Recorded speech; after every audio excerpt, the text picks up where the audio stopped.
You're listening to Civic Media. You can tune into any of our live shows on any radio station across the state with the Civic Media app. Find us in your phone's app store and listen anytime, anywhere. This is your WLAK Daily News Roundup for Lake Air, 107.5 FM and 1260 AM in Amory. For WLAK News, I'm James Kelly. The Shell Lake School District Board has announced some of the changes they'll be making after failing to pass an operational referendum in April. In a closed meeting, the school board decided to eliminate 3 teaching positions, 1 administrative assistant position, 1 custodial position, and reducing hours to another custodial position, as well as increasing employee-paid health insurance deductibles. Officials say the district is facing a $500,000 budget shortfall, and the difficult cuts are needed to ensure its long-term financial stability.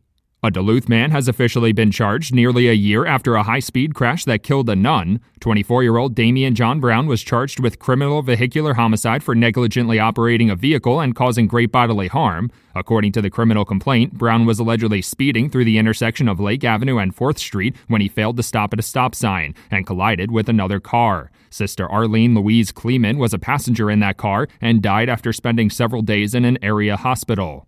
State lawmakers have introduced another piece of legislation seeking to establish a dedicated film office and attract more film production companies. The bill, similar to a measure included by Governor Tony Evers in his proposed biennial budget, calls for tax credits for production costs and staff wages. The governor's proposal calls for a 25% tax credit, while the bipartisan legislation calls for a 30% credit. Both proposals would have a cap of $10 million for tax credits. Wisconsin is one of 4 states without a film office.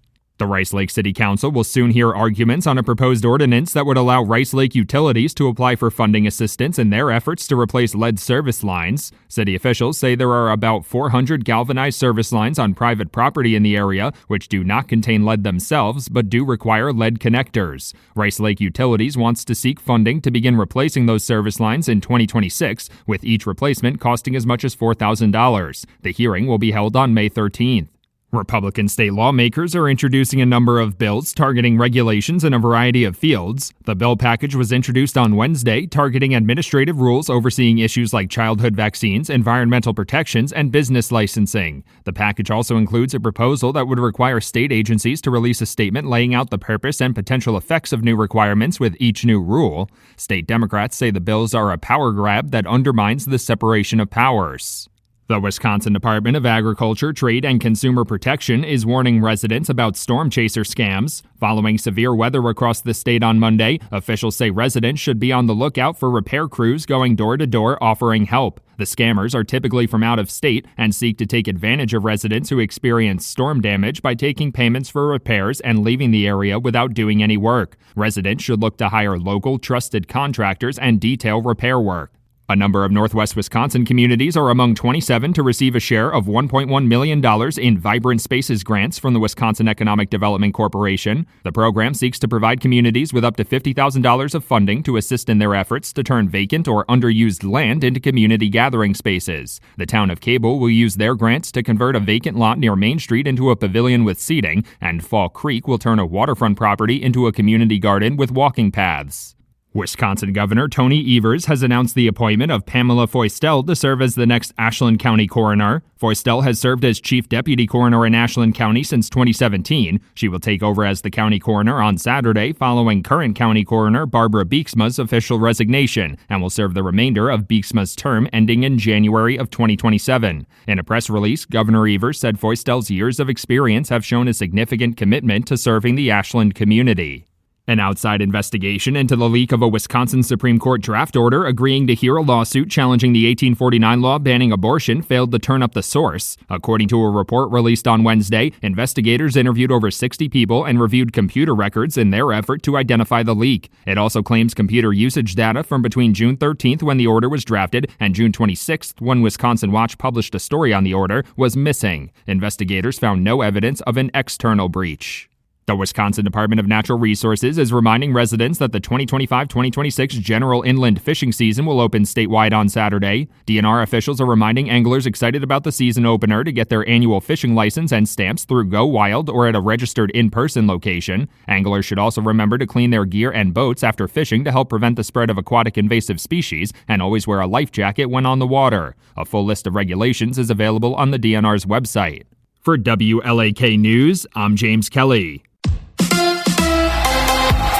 Brewer baseball tonight. Hi, I'm Mike Clemens with sports. It should be a packed house tonight when the Brewers host the Chicago Cubs at AmFam Field in Milwaukee. Game 1 of a 3-game weekend series. Right-hander Ben Brown on the mound tonight for Chicago against the Brewers' Quinn Priester. Good news on the return of Brandon Woodruff, who pitched 5 2/3 innings for the Wisconsin Timber Rattlers, allowing just 1 run on 3 hits as he comes back from that shoulder surgery. Feel pretty good. Each and every outing has been a little different in terms of the way the body feels, but it feels great. Shoulder felt good. Now it's just more about, as I'm getting into these outings after a year and a half, I think this is my 4th one, it's all about getting the delivery in place and just trying to execute pitches. NFL, the Packers beginning their 3-day rookie minicamp today in Green Bay. In Madison, a launch for the Wisconsin Badgers women's volleyball team. Sophomore Lola Schumacher deciding to enter the transfer portal. She's one of their best players.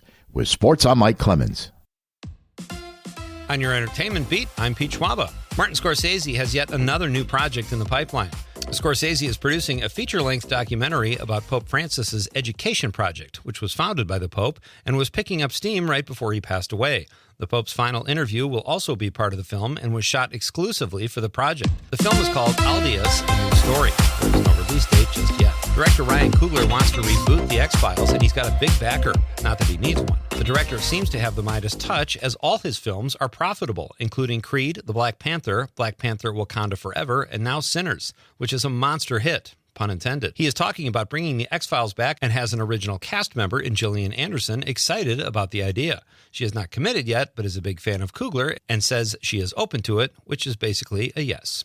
Heist film fans, take note. Chris Hemsworth and Halle Berry star in the new film Crime 101, and the response has been good enough to land not just a theatrical release, but one in a primo holiday weekend slot. The film will open February 13th on the coveted President's Day, Valentine's Day weekend, according to Amazon Prime and MGM Studios. The story follows a detective trying to stop a string of jewel heists. The film also stars Mark Ruffalo, Jennifer Jason Leigh, Barry Keoghan, and Nick Nolte. Love a good heist film. So what do you do after you've had a chart-topping lesbian country music hit? If you're Chappell Roan, you become an actress. TheWrap.com reports that the singer recently met with her idol, director John Waters. The two hit it off as Waters suggested the possibility. When Roan said, "I'm not an actress, I'm a singer," Waters replied, "Every singer is an actress." Roan's response, "If John Waters says I'm an actress, maybe I am. Maybe she is." You don't often hear of a big 41st anniversary celebration, but in the case of the film This Is Spinal Tap, it is very warranted. Why, might you ask, is the number 41 a big deal? Because a long-awaited sequel, Spinal Tap 2, The End Continues, will be released in September. With that in mind, it seems like the perfect time to re-release the original that tells the story of the loudest band in England embarking on a catastrophic American tour. This Is Spinal Tap is the brainchild of an incredibly talented foursome, which includes Christopher Guest, Michael McKean, Harry Shearer, and Rob Reiner. All 4 men wrote the script and are part of the cast. Reiner directs. Ditto for the sequel, as they reprise the same roles with Reiner at the helm again. The remastered original will be available July 7th in various theaters, and the sequel drops September 12th. The amps in the original went up to 11. We'll just have to find out if they are even louder in the sequel.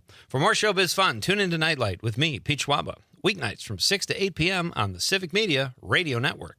Mostly cloudy today with a few sprinkles or showers possible. Our high generally in the low 50s here this afternoon. Tonight will gradually clear out with a low in the mid-30s. Tomorrow sunny, mid-60s. By Sunday, sunshine with a high in the low 70s. I'm meteorologist Sean Cable. Outside now, it's 40. That's your WLAK Daily News Roundup from Civic Media. Subscribe to this podcast on Spotify, Apple, or wherever you find your podcasts. Find more news at lakeair.radio. The national news cycle never stops, but it can be hard to find news about your local community. Civic Media is dedicated to providing quality local and state news coverage across Wisconsin. With the Civic Media app, you can get notifications about local stories that matter to you and your community. Find the free Civic Media app in your phone's app store and choose notifications from the menu to tell us what kind of news you want to hear about.